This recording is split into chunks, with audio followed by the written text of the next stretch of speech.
Bendiciones, hermanos. Una vez más con ustedes aquí, hoy Viernes Santo, día extraordinario, día glorioso, en el que vamos a recordar qué sucedió en este día para la gloria y honra del Señor.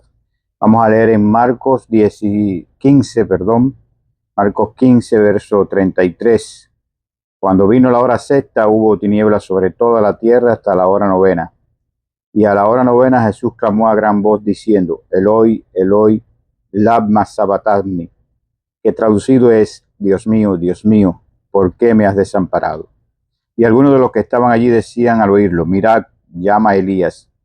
Y corrió uno y empapando una esponja en vinagre y poniéndola en una caña, le dio a beber, diciendo: Dejad, veamos si viene Elías a bajarle. Mas Jesús, dando una gran voz, expiró.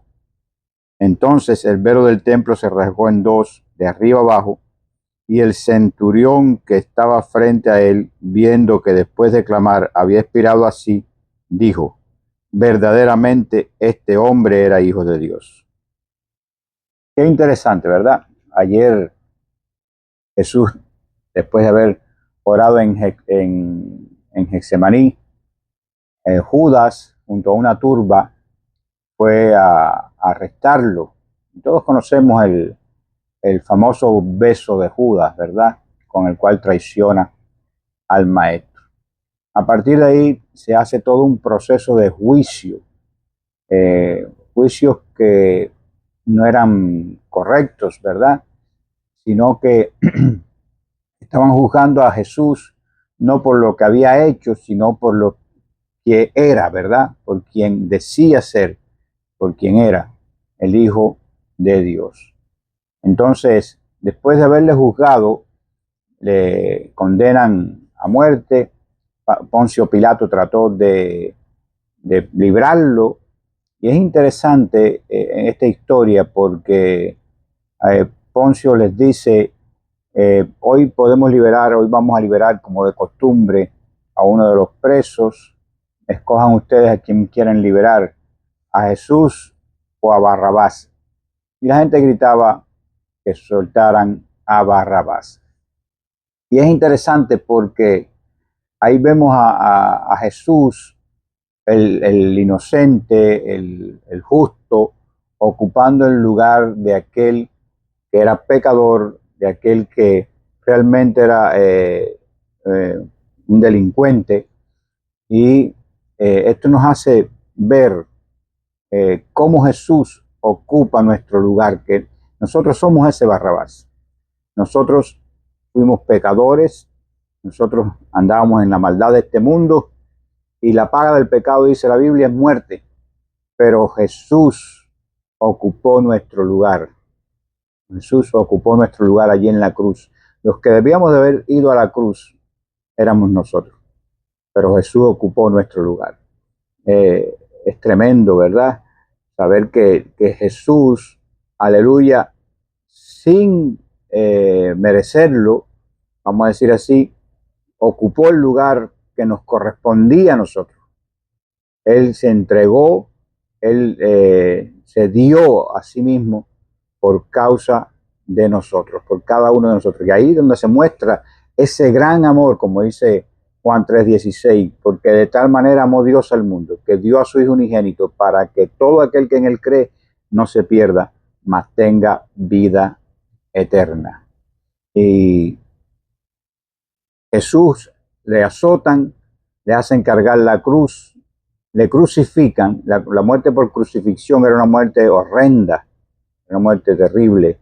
Era tan terrible que los romanos tenían prohibido ajusticiar a sus ciudadanos con esta muerte. Y bueno, seguramente han oído hablar de todo el proceso de crucifixión. Ahí en la cruz, estando en la cruz, pronuncia sus últimas 7 palabras. Hay un sermones de sus últimas 7 palabras, muchas iglesias hoy lo predican.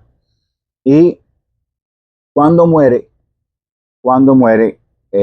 me llama la atención, dice este centurión: verdaderamente este hombre era hijo de Dios. Porque ocurrieron varias cosas, ¿verdad? hubo oscuridad en la tierra, el velo del templo se rasgó, hubo un terremoto, y dice Mateo, creo que es el Evangelio de Mateo, dice que la tumba de muchos de los santos se abrieron y salieron de sus sepulcros. Qué tremendo, ¿verdad? Realmente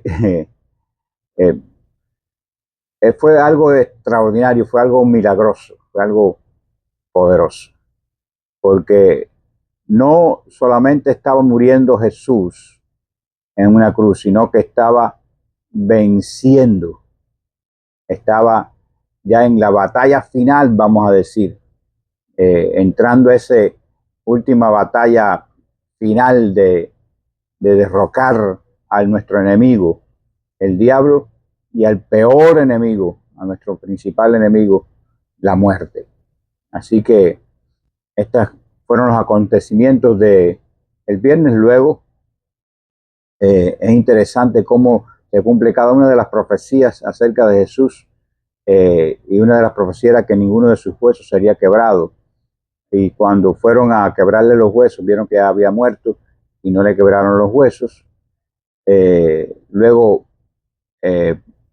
piden el cuerpo de Jesús para sepultarlo y lo sepultan envolviéndolo en algunos mantos y interesante, en una tumba nueva, donde cerraron esta tumba, y es importante que lo entendamos, con una gran piedra que según algunos dice pesaba cerca de 1 tonelada. A grandes rasgos esto es lo que ocurre hoy, así que mañana, si Dios permite, nos vemos. Dios te bendiga. Aleluya.